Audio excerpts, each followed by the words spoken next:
Assalamualaikum. Waalaikumsalam warahmatullahi wabarakatuh. Ya, duduk. Selamat pagi anak-anak. Alhamdulillah luar biasa. Allahu Akbar. Ya, alhamdulillah ya Bapak doakan semoga kalian semua yang hadir di sini dalam keadaan sehat walafiat. Amin ya rabbal. Amin. Ya, anak-anak, ya.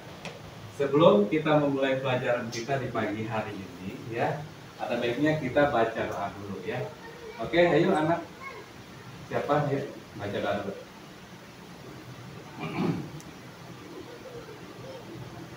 Ya, silakan baca doa. Sebelum belajar dari kita berdoa dimulai. Bismillahirrahmanirrahim.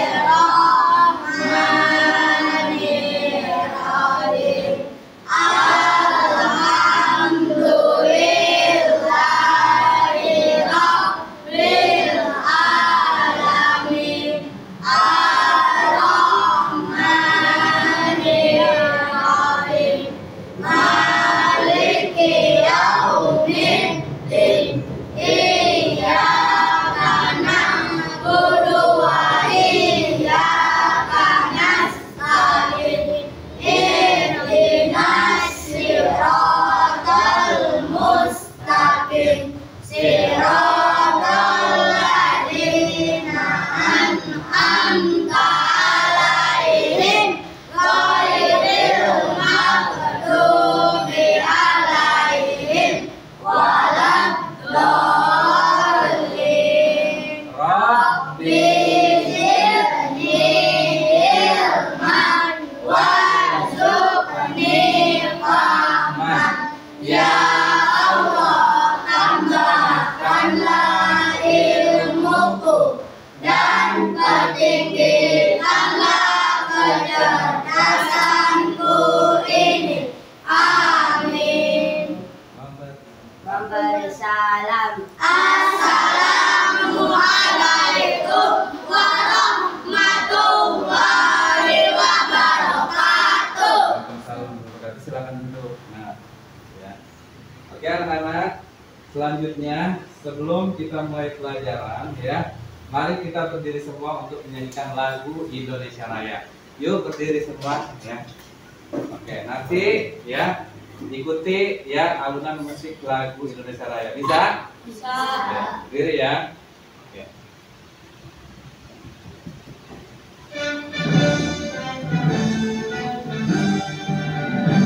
Indonesia tanah airku, tanah tumpah darahku. Di sanalah aku berdiri dan beribuku. Indonesia bangsaku, bangsa dan tanah airku. Marilah kita bersatu, Indonesia bersatu. Hiduplah tanahku, hiduplah negeriku, bangsaku, rakyatku semuanya. Bangsa jiwanya, bangsa karunia untuk Indonesia Raya.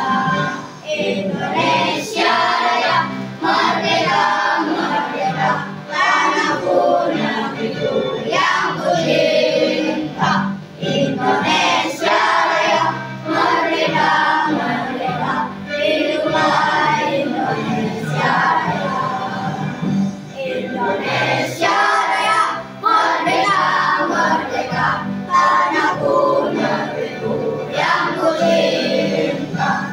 Indonesia Raya, merdeka, merdeka, hiduplah Indonesia Raya. Oke, semuanya silakan duduk kembali ya.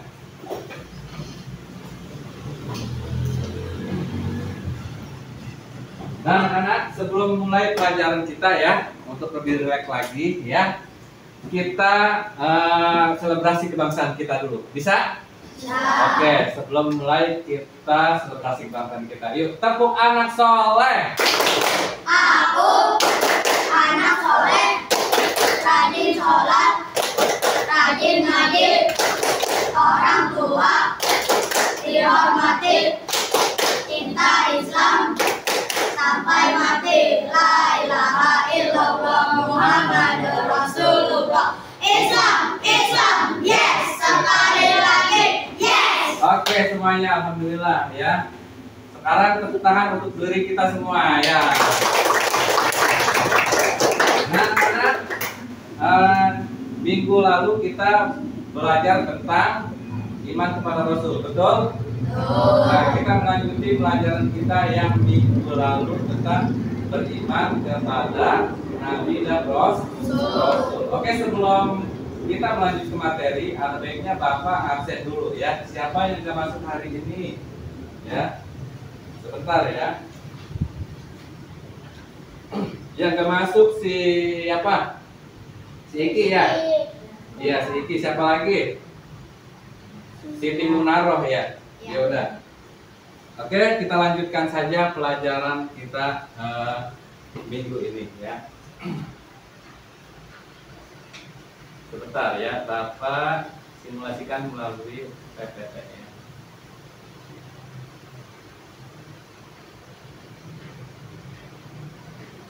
Nah, anak-anak, hari ini kita belajar tentang iman kepada Rasul.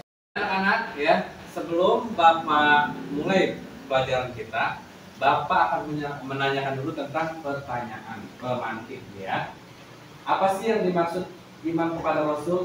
Nah, yang paling mendasar dulu dah ya. Apa sih yang dimaksud dengan iman? Kata lain dari itu? Bagus ya. Iman kepada Rasul itu artinya percaya atau yakin. Nah, sebelum Bapak melangkah jauh nih ya, ini ada perbedaannya antara percaya atau yakin ya. Nah, kalau kita percaya atau beriman ya, contohnya seperti ini anak-anak ya. Kalau misalkan kalian percaya nggak di saku Bapak ini ada uang 50.000? Percaya nggak? Percaya kan? Nah, walaupun kalian belum melihatnya, itu disebut percaya ya. Tapi kalau misalkan ada uang nih 50.000 nih di saku Bapak nih ya, bukan benar adanya, kalian udah melihatnya kan? Nah, kalau udah melihatnya dengan mata kepala, itu disebutnya tahu ya. Paham? Jadi antara iman dan tahu itu berbeda ya. Nah, anak-anak, tujuan dari pembelajaran ini adalah ya, yang pertama kita akan mengetahui ya, apa itu pengertian iman kepada Nabi dan Rasul, yaitu udah pasti ya. Yang kedua, kita akan mempelajari jumlah Nabi dan Rasul ya, pengertian iman kepada Nabi dan Rasul, jumlah iman Nabi dan Rasul, sifat-sifat Rasul dan Nabi, lalu bukti-bukti ya cinta kepada Rasul, lalu kuat keimanan kepada para Rasul, lalu hikmah diutusnya seorang Rasul dan Nabi, seperti itu ya. Siap nggak? Siap. Ya. Oke, lanjut ke materi berikutnya ya. Nah, pengertian iman kepada Nabi dan Rasul ya, dia itu termasuk rukun iman yang keberapa? 4. Yang seperti dulu Bapak ajarkan melalui sifat iman mufasol. Masih ingat? Ya. Yuk kita baca sama-sama. Apa Bapak dulu atau kalian dulu? Bapak dulu, nanti ikutin ya. Ya. Bismillahirrahmanirrahim. Bismillahirrahmanirrahim. Amantu billahi wa malaikatihi Wa malaikatihi wa kutubihi wa kutubihi wa rasulihi wa rasulihi wal yaumil akhiri wal yaumil akhir wal qadri khairihi wal qadri khairihi wa syarrihi wa syarrihi minallahi minallahi ta'ala. Artinya percaya aku kepada Allah dan malaikat-malaikatnya dan kitab-kitabnya dan rasul-rasulnya dan pada hari akhir. dan kepada takdir baik dan buruk datangnya daripada Allah Ta'ala. Seperti itu anak-anak. Jadi ingat ya, rukun iman yang keberapa? Yang keempat. Seperti yang Bapak bilang, iman itu artinya percaya dengan sepenuh hati, yakin ya dengan sepenuh hati bahwa Allah Ta'ala pernah mengutus utusannya melalui para nabi dan rasul. Nah, yang kedua, meyakini sebagai orang terpilih menerima wahyu dan menyampaikan kepada seluruh umat manusia. Ya, nah ini hal yang paling mendasar ya. Nah, jadi kalau nabi ya itu jumlahnya ada 124.000 nabi. Ya, nah sedangkan yang menjadi rasul itu terpilih cuma 315 rasul. Dan yang wajib diketahui dalam Al-Quran itu hanya berapa? 25 nabi dan rasul. Ya, paham sampai sini? Iya. Ada yang mau ditanyakan tentang nabi dan rasul? Apa itu perbedaan nabi dan rasul? Siapa yang mau nanya? Ini ya. Mungkin udah jelas ya, siapa yang mau bertanya? Ya.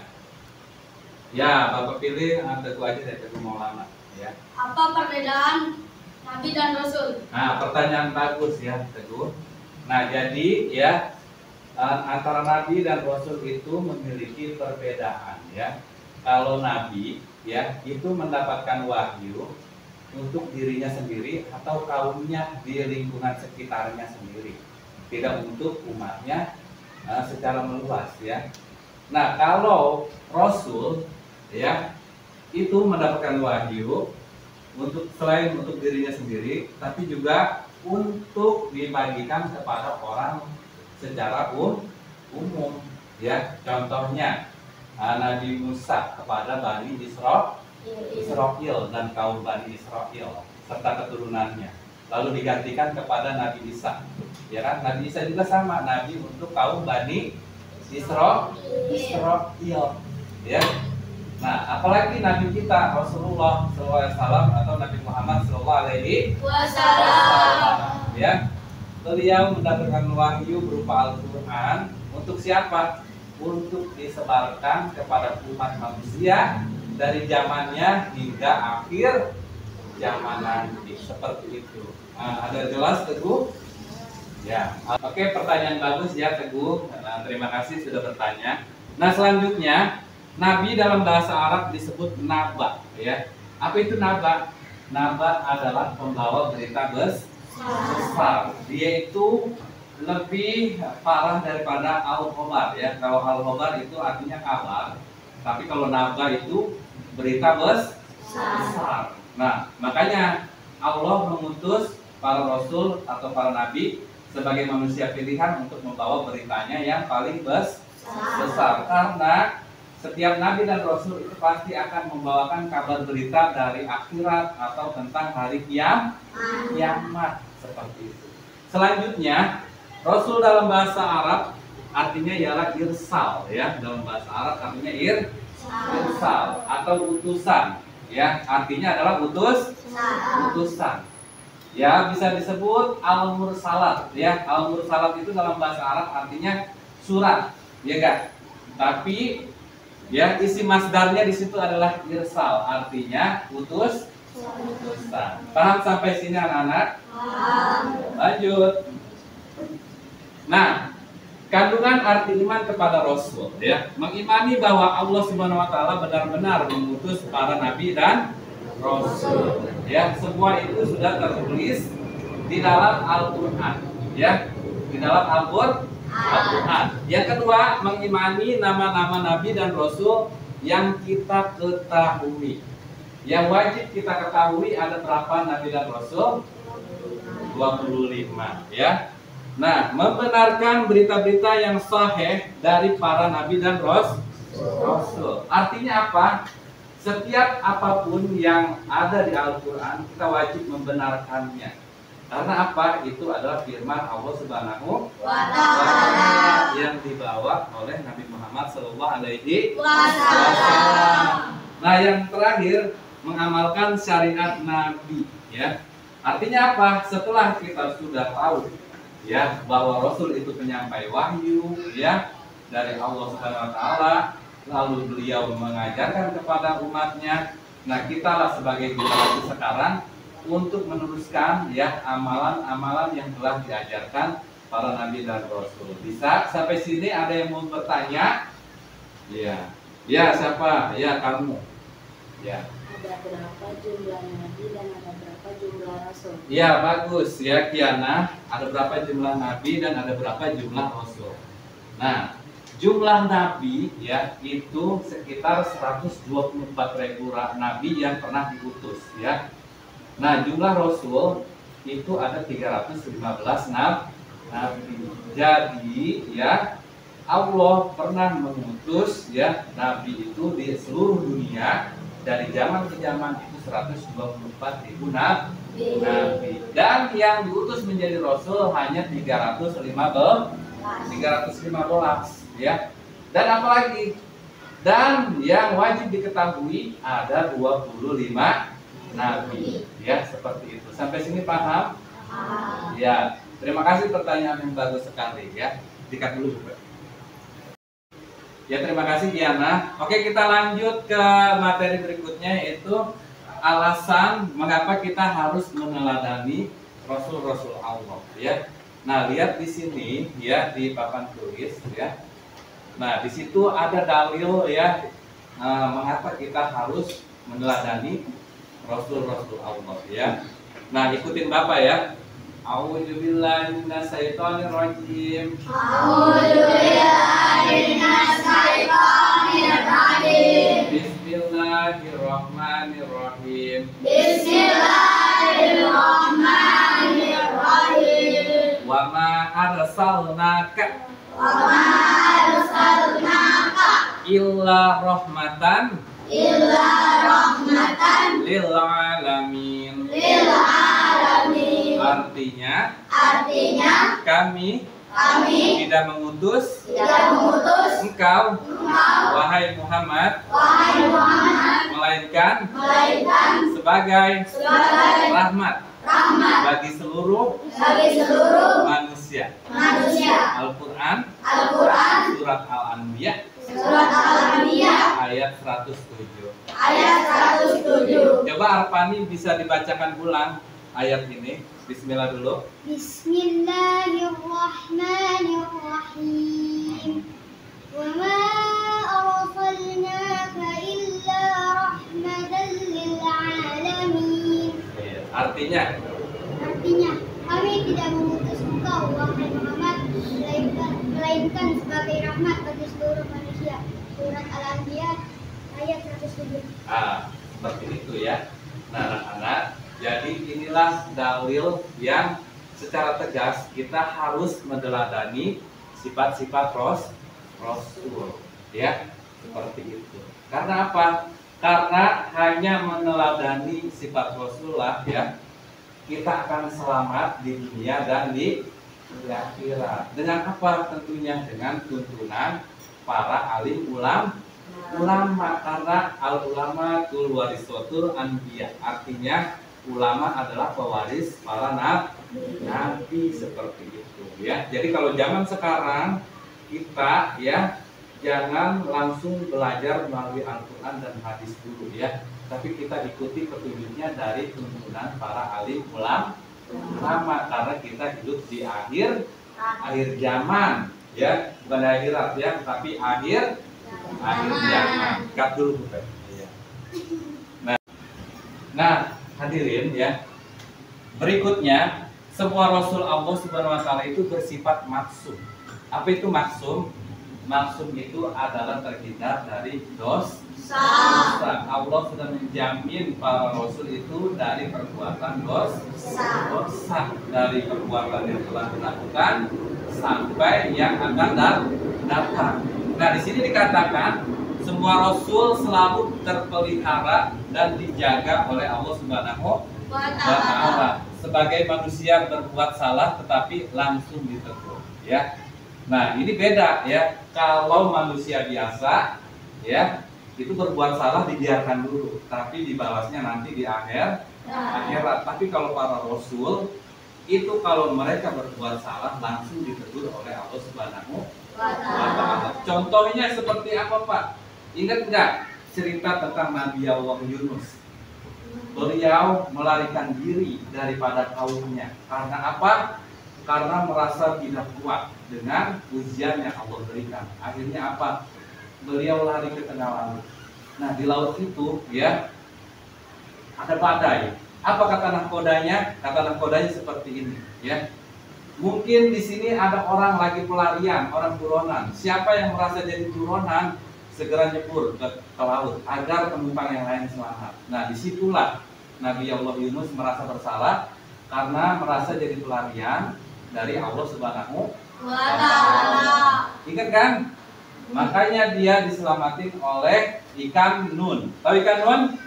Iya, ikan paus diceritakan seperti itu. Ya. Nah, di sanalah Nabi Yunus ya melakukan tobatnya dan mendapatkan teguran langsung dari Allah Subhanahu wa Ta'ala. Artinya apa dari kisah itu?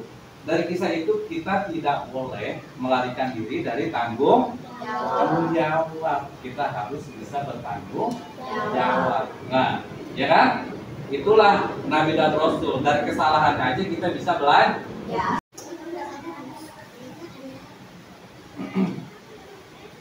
Nah, anak-anak ya, pada hal yang berikutnya adalah kita akan membahas tentang sifat-sifat Rasul dan Nabi atau sifat Nabi dan Rasul ya. Nah, di sini ya Nabi dan Rasul itu memiliki 4 sifat wajib dan 4 sifat mustahil ya. Oke, Bapak akan bertanya dulu kepada Zidan ya. Zidan, apa yang dimaksud dengan sidik? Benar. Ya, sidik benar. Arpani. Oke, pertanyaan bagus Jidan ya. Berarti sidik itu artinya benar. Oke, satu lagi ya. Kamu ya. Perempuan siapa namanya? Bunga. Bunga apa artinya patona? Cerdas. Oke, terima kasih. Nah, salah satunya adalah sidik, patona, amanah, dan apa? Tabligh ya. Nah, itu adalah sifat 4 Rasul yang wajib kita ketahui. Yang pertama sidik, artinya benar. Yang kedua amanah, artinya bisa dipercaya. Lalu tabligh, artinya menyampaikan. Dan patona artinya cerdas, kata si Bunga tadi seperti itu ya. Artinya apa? Setiap Rasul pasti memiliki sifat yang harus jujur ya, tidak boleh berbohong. Yang kedua harus amanah, bisa dipercaya. Yang ketiga harus apa lagi? Menyampaikan ya, agar apa? Mendapatkan wahyu dari Allah langsung disampaikan kepada umatnya ya. Yang kelima apa lagi? Harus amanah. Patona, cerdas. Apa itu cerdas? Ya, harus memiliki akal yang sempurna. Nah, selain dari itu ya, Rasul juga memiliki sifat mustahil ya. Sifat mustahil itu yang tidak mungkin ya dimiliki Rasul. Contohnya seperti apa? Ya. Oke, Bapak tanya kepada Arpani ya. Arpani, baladah artinya apa? Bodoh. Nah, apalagi? Ya. Kamu, kitman artinya apa? Ya, kitman artinya menyembunyikan. Nah, selain daripada itu ada lagi ya. Seperti kizib artinya berbohong dan hianat. Apa itu hianat? Tidak bisa dipercaya. Nah, itulah sifat mustahil bagi Rasul. 4 sifat itu yang kalau Rasul mempunyai berarti batal kerasulannya. Nah, sampai sini paham tentang sifat wajib dan sifat mustahil? Paham ya. Kenapa bisa menjadi Rasul? Karena memiliki sifat 4 wajib. Kenapa dia menjadi Rasul? Karena dia tidak memiliki 4 sifat mustahil seperti itu. Ya, sampai sini jelas ya? Nah, karena Bapak sudah memberikan penjelasan panjang lebar ya, sekarang giliran Bapak untuk memberikan tugas ya. Tugasnya itu berupa tugas kelompok. Nanti ya Bapak tentukan ya siapa-siapa aja ya kelompoknya itu. Bisa ya? Bisa. Oke. Ya. Untuk kelompok pertama Bapak sebutin dulu ya. Bapak sebutin yang kelompok pertama yaitu Aura ya. Yang kedua Agam, yang ketiga Ainia, yang keempat Ratu ya. Yang kelompok kedua yaitu Nabila, lalu Siti Nuraini, lalu Zidane dan Fatir. Yang kelompok ketiga Renata Lia, Bunga, Mikdam, Teguh, dan Arfani.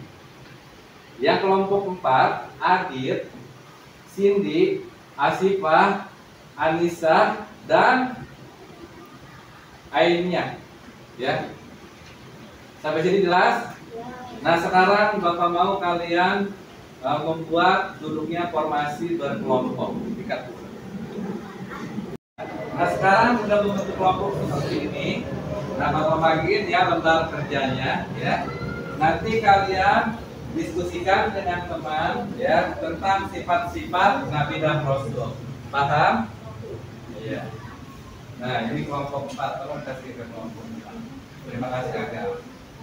Ya. Nah, nanti tugasnya di sini kan ada ya sifat-sifat Nabi ya. Ada sifat mustahil dan sifat wajib bagi Rasul. Nah, kalian kelompokkan di sini kan masih kosong. Nanti kalian diskusikan dulu ya, nanti kalian definisikan ya, apa itu sifat mustahil dan apa itu sifat wajib. Bisa? Ya, seperti itu ya. Nah, nanti kalau udah selesai, nanti Bapak akan memilih kepada kelompok yang beruntung untuk mendeskripsikannya ke depan. Seperti itu, paham? Paham ya? Ya. Ada lupa ini. Nah, anak-anak, dalam lembar tugas ini ya ada ya tabel-tabel tentang sifat-sifat wajib dan sifat mustahil bagi Rasul. Nanti tugas kalian itu mengelompokkan ya yang mana nih yang sifat wajib, yang mana yang sifat mustahil. Kan di sini masih secara acak. Nanti kalian secara berkelompok mendefinisikan apa itu sifat wajib, apa itu sifat mustahil. Paham? Ya, nanti bagi kelompok yang beruntung ya akan berkesempatan mempresentasikan ya hasil karyanya ke depan kelas ya. Seperti itu. Paham? Ya, silakan selamat dikerjakan.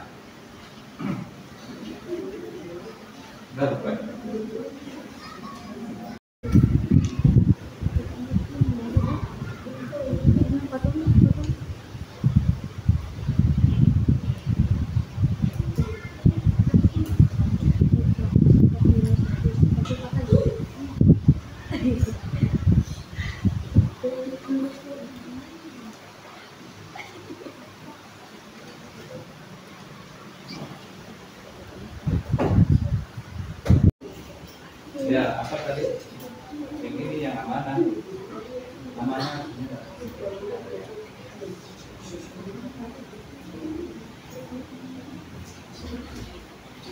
Paham ya?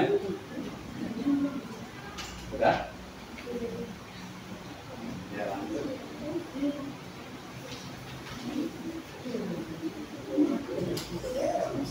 Bentar ya.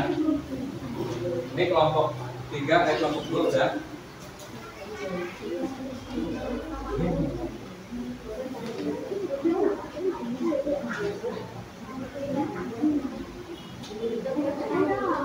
Ya, seperti itu.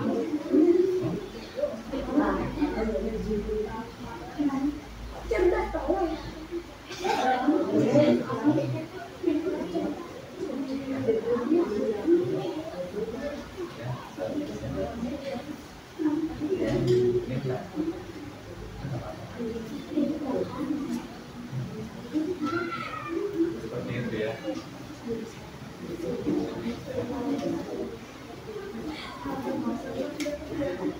Ya, jangan terburu-buru, waktunya masih lama.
Oke semuanya ya.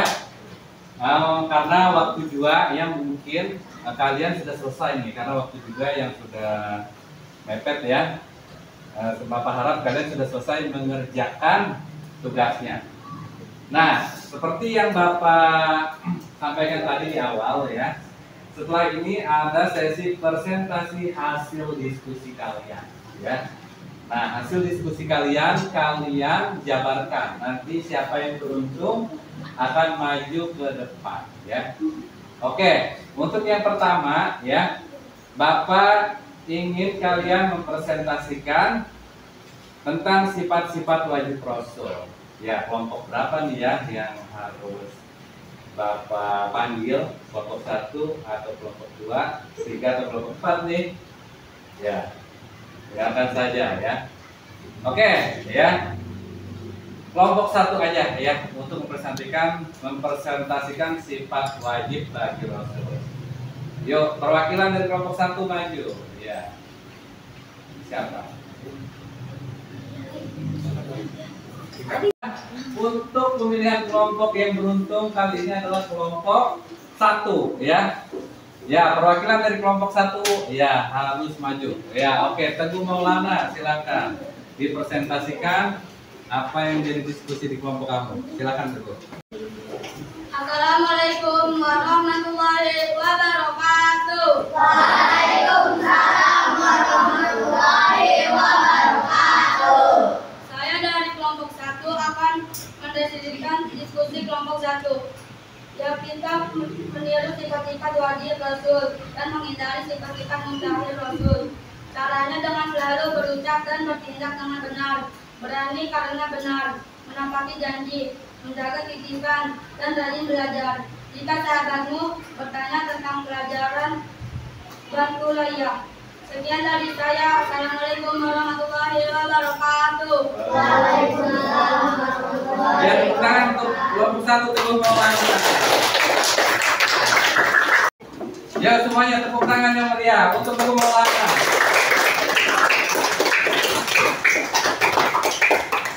Nah, pada sesi berikutnya adalah ya, yang seperti Bapak bilang, setelah sifat wajib bagi Rasul yaitu sifat mustahil bagi Rasul. Nah, kali ini kelompok siapa ya yang beruntung akan mempresentasikan sifat mustahil bagi Rasul ya. Tadi kelompok 1, sekarang kelompok 1, kelompok 2, kelompok 3 atau kelompok 4 ya.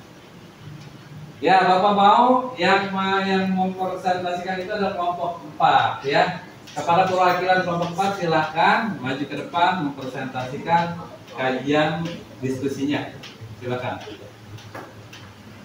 Assalamualaikum warahmatullahi wabarakatuh. Waalaikumsalam warahmatullahi wabarakatuh.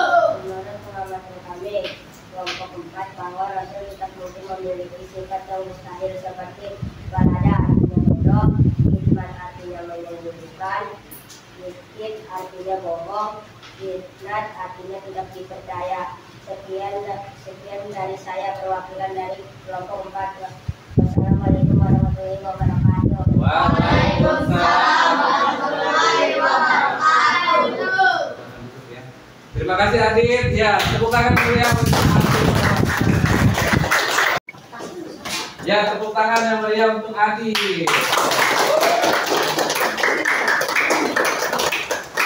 Nah, seperti itulah ya.